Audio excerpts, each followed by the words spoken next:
Some they are from buying groceries, some they are having their luggages here. So this is the situation here at the Beitbridge border post. Let me try to talk to some of them. Maybe they will be willing to tell us why they are here. How are you? I'm fine, and you? I'm good, man. What happened? Why you are here? I'm here because I'm going to South Africa to looking for a job. Where are you going?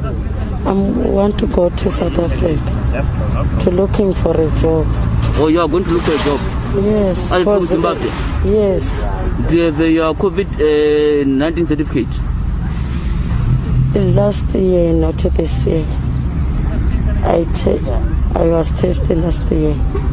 So you don't have a COVID-19 certificate? This year, no, I don't have it. You don't have? No. And do you have a passport? No. You don't have a passport? Yes. Okay. And then how is the situation in Zimbabwe? Are you in lockdown in Zimbabwe? Yeah. Are you in lockdown? Yeah, because everything is hard in Zimbabwe. Let me just try one of the person who is also here just to check why they are here as we continue talking to the people who have been just arrested by the police together with the customs officers here at the Beitbridge border post. Say, how are you? I'm fine, and you? Just tell us why you are here.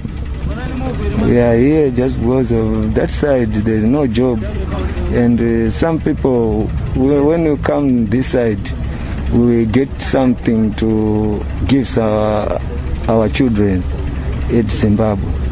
That's why we are doing this. So, do you have a COVID-19 certificate?